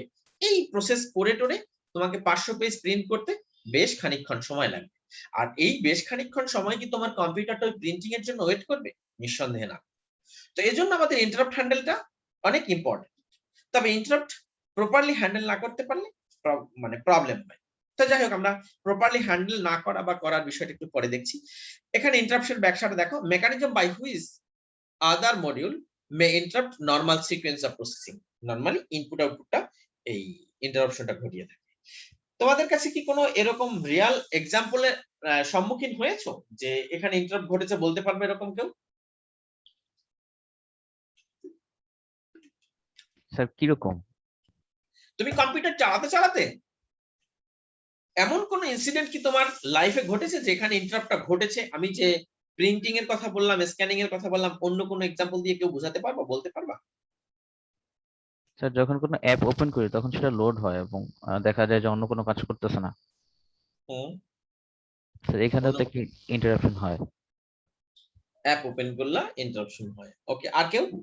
নেট কানেকশন চলে গেলে জুম অ্যাপ সরি, বন্ধ হয়ে যায়। নেট কানেকশন চলে গেলে জুম অ্যাপ বন্ধ হয়ে যায়। হ্যাঁ, নেট কানেকশন হয়ে গেলে থেমে যায়। আর কি? অটোমেটিক স্ক্রল হয়। অটোমেটিক স্ক্রল তো হওয়ার কথা না, এটা হয়তো অন্য কোনো কারণে হচ্ছে, এখানে ইন্টারাপশনের কিছু হবে। তুমি যদি হঠাৎ করে কোনো নিউ মানে পেন ড্রাইভ অ্যাড করো অথবা কোনো ইউএসবি দিয়ে কানেকশন দিলা, সাথে সাথে সে এইটা ডিটেক্ট করার চেষ্টা করছে। কারণ তুমি নতুন কাউকে যদি ইন্টারাপ্ট মানে ইনসার্ট করো, তার ব্যাখ্যাটা তার কাছে না থাকা পর্যন্ত সে তোমাকে থামিয়ে রাখবে এবং সেটা সে নিতে চাইবে। এরকম এজন্য খেয়াল করবা যে যদি তুমি হঠাৎ করে কোনো নতুন ইনপুট আউটপুট ডিভাইস ইনসার্ট করো অথবা কোনো নতুন সফটওয়্যার ওপেন করো, এটা মানে এই ধরনের বিষয়ের ক্ষেত্রে এটা হয়ে থাকে। দেখো এখানে কি কি ধরনের ইন্টারাপ্ট হতে পারে: program interrupt, timer interrupt, input output interrupt, hardware failure. এই সমস্ত 4 ধরনের ইন্টারাপ্ট হতে পারে। এই প্রোগ্রাম ইন্টারাপ্টের মধ্যে এখানে overflow, division by zero etcetera বলা আছে। এখানে আরো অনেক বিষয় আছে যেটা মানে কম্পিউটারের স্বাভাবিক প্রক্রিয়াটাকে, যে প্রসেসটা চলছে সেটাকে বাধাগ্রস্ত করতে পারে। Timer generated by internal processor timer used for preemptive multitasking. এখন এখানে হচ্ছে এই টাইমারটা মাল্টিটাস্কিং এর ক্ষেত্রে মূলত বেশি ব্যবহার হয়। মাল্টিটাস্কিং এর ক্ষেত্রে ইন্টারাপশনটা হয় যে যেখানে মাল্টিপল টাস্ক একত্রে চলছে এবং প্রত্যেকটার জন্য টাইম স্লট ভাগ করা থাকে, সেই সব ক্ষেত্রে আসলে এই বিষয়গুলি বিবেচনা করা হয়। ইনপুট আউটপুটের ক্ষেত্রে যে নতুন ইনপুট ডিভাইস ইনসার্ট করলে সেখানে ইন্টারাপশন ঘটে। হার্ডওয়্যার ফেলিউর, যদি কখনো কোনো টার্গেটেড হার্ডওয়্যারকে প্রসেসর ট্রেস করতে বা না পায়, সেখানেও মানে ইন্টারাপশনটা ঘটে। ধরে নাও এরকম ঘটনা তোমাদের হয়তোবা ঘটছে কিনা আমি জানি না। পেন ড্রাইভের মধ্যে একটা 16 জিবি মানে মুভি ট্রান্সফার দিছি, পেস্ট দিছি। হঠাৎ করে একজন অ্যানাউন্স করলো যে কিছুক্ষণের মধ্যেই আমাদের অ্যাসাইনমেন্ট জমা দিতে যেতে হবে। স্যার বলছে সফট কপিও নিয়ে যেতে হবে। এখন তোমার হাতে নেট নাই, এখন ওই পেন ড্রাইভটা তো তোমার দরকার। এখন ওই 16 জিবি পেন ড্রাইভটা কি ওই কপি হওয়া পর্যন্ত তুমি অপেক্ষা করতে পারবা? কখনোই পারবে না, কারণ স্যার যেহেতু বলছে অল্প সময়ের মধ্যে অ্যাসাইনমেন্ট জমা দিতে হবে, ওটা টান দিয়ে খুলে ফেললাম। কম্পিউটারকে কোনো কিছু না জানিয়ে টান দিয়ে খুলে ফেললাম, তাহলে কি দাঁড়াবে? কম্পিউটার তার স্বাভাবিক প্রক্রিয়াটাই পেস্ট করার চেষ্টা করে ব্যর্থ যখন হবে, দ্যাট ইজ ইন্টারাপ্ট। বুঝতে পারলাম? জি স্যার। Yes sir. এখন দেখো ইন্টারাপ্ট ফ্লো কন্ট্রোল, এখানে আমরা একটা চিত্র দেখছি। চিত্রটার ক্ষেত্রে দেখো একটা ইউজার প্রোগ্রাম শুরু হলো, এটা 1 to 3 টাইমস মানে ইয়া দিয়ে দেখানো হচ্ছে। এখানে একটা রাইট অপারেশন ইনিশিয়েট করলো। রাইট অপারেশন মানে আউটপুট হবে, আর রিড অপারেশন মানে ইনপুট হবে। রাইট অপারেশন হওয়া মানে সেখানে কোনো ইনপুট আউটপুট প্রোগ্রাম অ্যাক্টিভেট করতে হবে। অ্যাক্টিভেট করলাম, ইনপুট আউটপুট প্রোগ্রাম 4 5 এই দুটো কমপ্লিট করার পর সে রিটার্ন করবে। রিটার্ন করার পর সে আবার কি করলো, ছন্দে ফিরে আসলো। এখানে কিন্তু তার জন্য কোনো অপেক্ষা করতে হয়নি, কোনো টাইম ডিলে এরকম হয়নি। এরপরে সে আবার রাইট অপারেশন এক্সিকিউট মানে ইনিশিয়েট করলো, 4 5 কমপ্লিট করে আবার সে স্বাভাবিক ছন্দে ফিরে আসলো। এখানে দেখো এখানে কিছুটা ইন্টারাপশনটা ঘটছে কিরকম খেয়াল করো। ইউজার প্রোগ্রাম ইনিশিয়েট করলো, ইনিশিয়েট করার পরে রাইট অপারেশন যখন দিল, রাইট অপারেশন দেওয়ার পর এই 4 এবং 5 মিলে কিন্তু হচ্ছে রাইট অপারেশন কমপ্লিট হবে। এখানে যেটা বলছি ইন্টারাপশনটা ঘটে না, মানে টাইম ডিলে ঘটে নাই, 4 এবং 5 সিকোয়েন্সিয়ালি হয়ে গেছে। এখানে দেখুন 4 এবং 5 এর মধ্যে একটা গ্যাপ রয়েছে, মানে এইখানে ইনপুট আউটপুট প্রোগ্রাম ইনিশিয়েট হওয়ার পরে সে কিছুটা টাইম ডিলে করে ইন্টারাপ্ট ঠিক মতো ডিল করে তারপরে পারফর্ম করে রিটার্ন করে। যখন রাইট অপারেশন ইনিশিয়েট হলো, এই পর্যায়ে রাইট অপারেশন ইনিশিয়েট হলো বেশ ভালো কথা। ইনিশিয়েট করে যেহেতু ইন্টারাপ্ট হ্যান্ডেল করছি, ইনিশিয়েট করে সে আবার রিটার্ন করছে। রিটার্ন করার পরে সে আবার স্বাভাবিক প্রক্রিয়ায় এই 2 নম্বর অপারেশন এক্সিকিউট শুরু করলো। শুরু করতে করতে 2 নম্বরের যখন মাঝ পর্যায়ে চলে আসছে, তখন সে এইখান থেকে রেসপন্স পেয়েছে যে ইন্টারাপ্ট আগে আমি রিকোয়েস্ট করেছিলাম যে তুমি এটা করে দাও, মানে প্রিন্টিং কমান্ড এখানে ইনিশিয়েট করলো, আমরা প্রিন্টিং এ বুঝি, প্রিন্টিং কমান্ড এখানে ইনিশিয়েট করে সে রিটার্ন করলো, রিটার্ন করলে সে আবার তার স্বাভাবিক কাজ শুরু করলো। কাজ শুরু করতে করতে এসে এইখানে যখন আসছে তখন সে রেসপন্স পেলো যে প্রিন্টার বলছে যে I have done my duty, finished. সে তখন এই প্রিন্টারের কাছ থেকে কমপ্লিট সিগন্যাল রিসিভ করলো। এই বুঝতে পারছি তো আমরা? জি স্যার। হ্যালো, জি স্যার। ওকে। আবার এই মানে সে কমপ্লিট সিগন্যাল পাওয়ার পর সে আবার স্বাভাবিকভাবে রিসিভ করে, কমপ্লিট সিগন্যাল রিসিভ করে সে আগের 2 এর যে অংশটুকু শেষ করেছিল বাকি অংশ আবার স্টার্ট করলো। এখানে সে আবার আরেকটা কমান্ড পেল, right command. Right command initiate করে দিল, ঠিক একই প্রসেসে এইখানে ইন্টারাপ্টটাও সে ডিল করলো। যার মানে এখানে কি দাঁড়াচ্ছে, ইন্টারাপ্টের মতো প্রসেস হচ্ছে, আর আমার এখানে কি অরিজিনাল প্রোগ্রাম সিকোয়েন্সের কোনো জটিলতা কি আছে? আমরা কি কোথাও কোনো স্টেপ মানে করার প্রয়োজন পড়ছে না তো।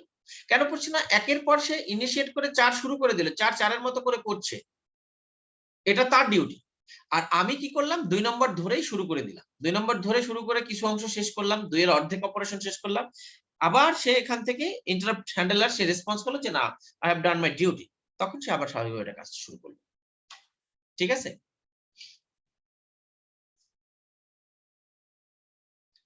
ঠিক একইভাবে এইখানে দেখো 1 নম্বর ইনিশিয়েট করলো, ইন্টারাপ্ট ডিল করলো, ইন্টারাপ্ট ডিল করে সে আবার ব্যাক করলো, নরমাল ছন্দেতে চলে আসলো। 2 কাজ চলছে, 2 কাজ চলার মধ্যেও কিন্তু সে এই ইন্টারাপ্টের রেসপন্স আসে নাই, মানে প্রিন্টার তার কাজ শেষ করতে পারে নাই। কি বললাম বুঝতে পারছি? যে আমি একটা অপারেশন দিলাম, সেই অপারেশন শেষ হলো কি না হলো সেইটা আমি মানে খেয়াল না করে আমি আবার এখানে এসে আরেকটা অপারেশন তাকে দিলাম। দেখো আরেকটা অপারেশন সে এখানে ইনিশিয়েট করে দিয়েছে। আমি যখন এইখান থেকে এটা ইনিশিয়েট করে আবার নতুন ছন্দে ফিরে আসলাম আমাদের আগের ধারাবাহিকতায়, ততক্ষণ পর্যন্ত কিন্তু এই নতুন ইন্টারাপ্ট ইনিশিয়েট করার আগ পর্যন্ত কিন্তু আমার আগের ইন্টারাপ্টের রেজাল্ট এখান থেকে আসেনি। বুঝতে পারছি তো আমরা কি বললাম? যে এইখানে ইন্টারাপ্ট ইনিশিয়েট করেছি, এর ফলাফল এখন পর্যন্ত আসেনি, এখানে এখন পর্যন্ত শেষ করে এখান থেকে রেসপন্স আসেনি, কিন্তু তার আগে আমি আবার একটা ইন্টারাপ্ট ইনিশিয়েট করেছি, মানে একটা প্রিন্ট কমপ্লিট হওয়ার আগেই আমি আরেকটা প্রিন্ট কমান্ড দিয়েছি। ঠিক আছে? এই প্রিন্ট কমান্ডটা যদি লঙ্গার হয়, লঙ্গার বলতে আমি বুঝাচ্ছি যে খুব বেশি সময় যদি ইন্টারাপ্ট ডিলটা করতে লাগে সেক্ষেত্রে আমরা লং ইন্টারাপ্ট বলছি। এরকম অনেক কিছুই আছে। এখন এইখানে আমাদের আগে যে ইনস্ট্রাকশন সাইকেলটা আমরা দেখলাম, সেই ইনস্ট্রাকশন সাইকেলে আমার প্রত্যেকটা ইনস্ট্রাকশনের পাশাপাশি চেক করতে হবে যে কোনো ইন্টারাপ্ট ঘটছে কিনা। অলওয়েজ আমার চেক করতে হবে অপারেশন করার পাশাপাশি, এক্সিকিউশন করার পাশাপাশি ইন্টারাপ্ট আছে কিনা। ইন্টারাপ্ট যদি আমি ঠিকমতো ডিল না করতে পারি তাহলে আমাকে অনেক বেশি ডিলে হবে। কেন ডিলে হবে সেই ব্যাখ্যাটা একটু দিচ্ছি। ধরে নাও এইখান থেকে প্রোগ্রাম ইনিশিয়েট করলে রাইট কমান্ড ইনিশিয়েট করলাম, রাইট কমান্ড ইনিশিয়েট করে আমি যদি এই রেসপন্স এই পর্যন্ত না কমপ্লিট করে আমি যদি দ্বিতীয়টা শুরু না করতে পারতাম তাহলে কি হতো, এই 1 নম্বর প্রোগ্রাম ইনস্ট্রাকশনটা শুরু করার পর এইখান থেকে শুরু করে এই পর্যন্ত এসে 2 নম্বরটা শুরু করতে হতো। কোন জায়গা থেকে? এই জায়গা থেকে 2 নম্বর শুরু করতে হতো। আবার 2 নম্বর শুরু করার পর 3 নম্বরটা শুরু করতে আরো বেশি টাইম স্লট লাগতো। আমরা কি বুঝতে পারছি? আর এখানে ইন্টারাপ্ট হ্যান্ডেল করার কারণে আমরা প্যারালালি ইন্টারাপ্টও চলছে, অরিজিনাল প্রোগ্রাম সিকোয়েন্সে অপারেশন চলছে। তাহলে added to instruction cycle processor checks for interrupt। প্রত্যেকটা ক্ষেত্রে প্রসেসর তার ইন্টারাপ্টটা চেক করবে যে আসে কিনা। এটা কিভাবে বুঝবে যে indicated by an interrupt signal. যদি কোনো ইন্টারাপ্ট না থাকে তাহলে নেক্সট ইনস্ট্রাকশনটা সে ফেস করতে পারবে এবং কাজ করতে পারবে।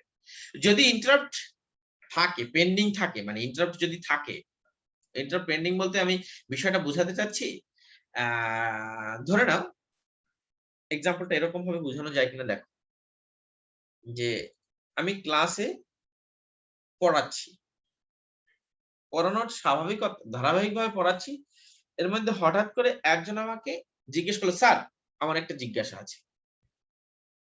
বেশ ভালো কথা, এই জিজ্ঞাসা আছে এইটা বলার সাথে সাথে আমি পড়ানোর ধারাবাহিকতাটা স্টপ করেছি।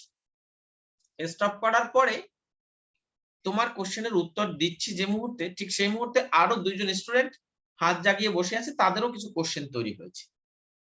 এখন আমি তোমার প্রশ্নের বা তোমাকে সলভ করার পরে আমি কি সরাসরি আগের ধারাবাহিকভাবে পড়াতে ঢুকবো, না যে দুইজন হাত জাগিয়েছে তাদেরকে সলভ করার পর আমি পড়াতে ঢুকবো?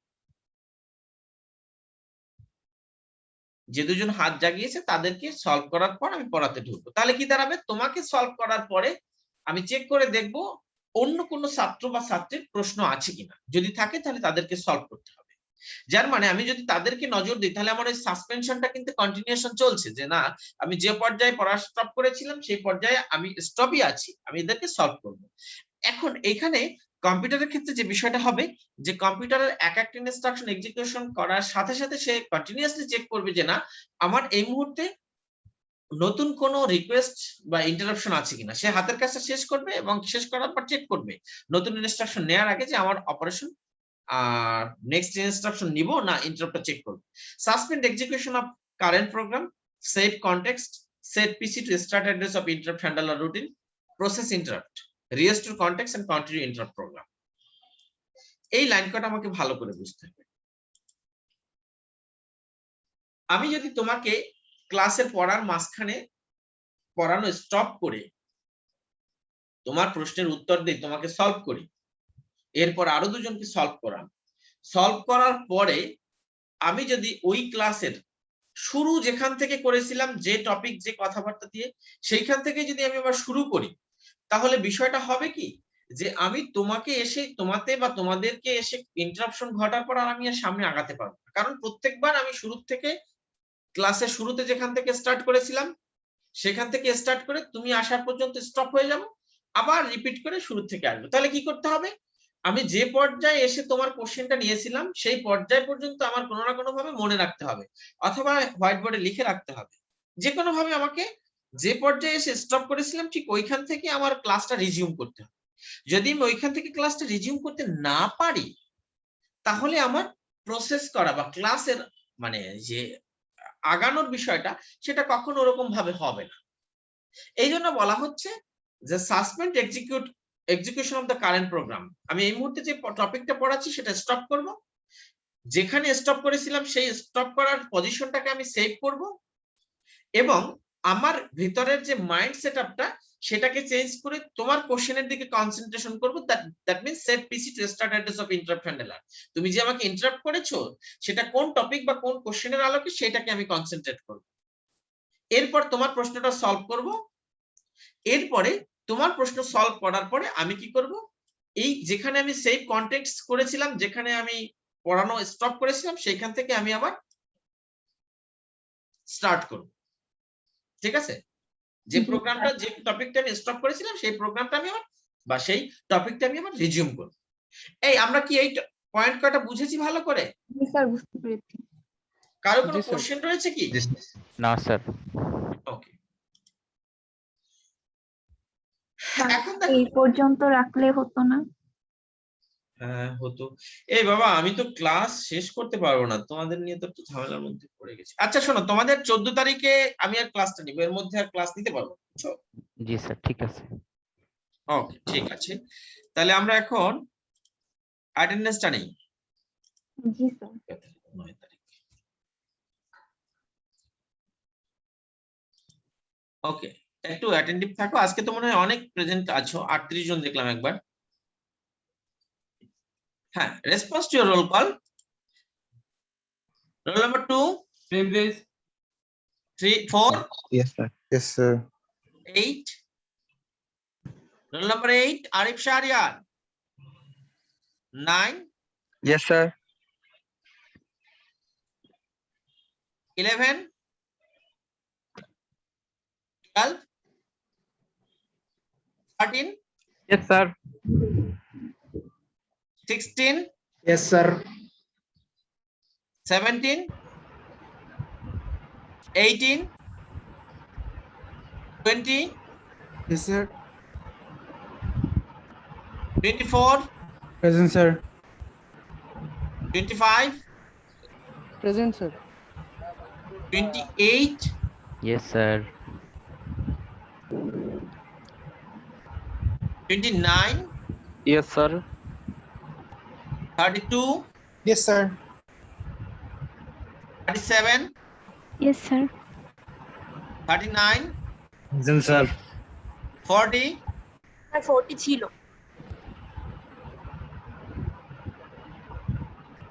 41. Sir 42. Present, sir. 44. 45. Yes sir 46. 47. Yes, sir. এই তুমি কোথায়? স্যার আমি একটু স্যার মানে বাড়িতে তো স্যার আমি এই রাস্তায় এসে ক্লাস করি স্যার। হ্যাঁ, এটা একটু নিয়মিত করতে হবে, কষ্ট করে হলেও স্যাররা যে কয়দিন ক্লাস নেন একটু চেষ্টা করো, কারণ স্যার আমি রেকর্ডের লিংক ওকে ঠিক আছে, রেকর্ড নিলে তো ভালোই। 48. 50. 51. 52. Yes, sir. 53. Yes, sir. Yes, sir. Sir. 56. Yes sir 57. তো 57 ছিল নেট প্রবলেম। 58. 59. Yes sir. 50 আছে স্যার, জুনায়েদ আল হাবিব। জুনায়েদ আল হাবিব আছে। জি স্যার। 60. Yes, sir. 61. তো 61 ছিল নেট প্রবলেম। 61 ছিল নেট প্রবলেম। 62. 63. ইয়েস স্যার তুমি কি এখনো যশোরে আছো নাকি, না ঘুরতে গেছো কোথাও? 64. Yes sir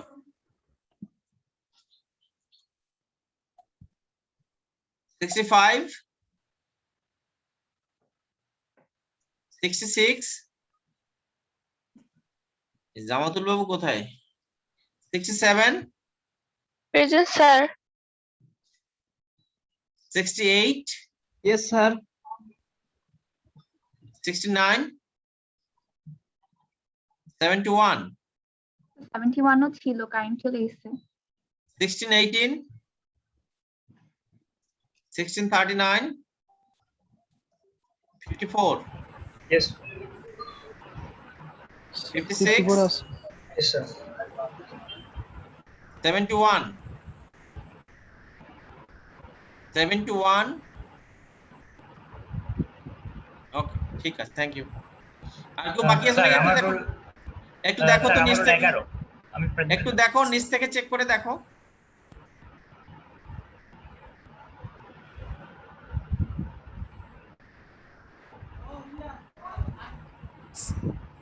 Sir, 51.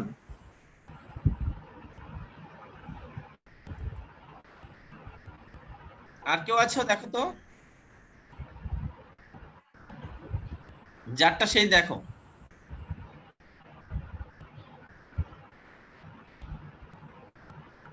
11 আছো? হাবিবুল মুরসালিন। 17. 17. 17 আছো? Yes, sir. এই সাগর হালদার কই? সাগর হালদার আগের দিনে ক্লাসে ছিল, নেট প্রবলেমের জন্য প্রেজেন্ট দিতে আর পারেনি। আজকেও ছিল স্যার, নেটে একটু সমস্যা করতেছে তো। আজকেও ছিল? জি জি স্যার, ছিল স্যার শুরুর দিকে। ঠিক আছে, ওকে, ঠিক আছে, থ্যাংক ইউ। আর কেউ? Okay, thank you. আমাদের 14 তারিখে আবার দেখা হচ্ছে। ভালো থেকো। জি sir, best of thank luck, you. Bye. জি স্যার, থ্যাংক ইউ।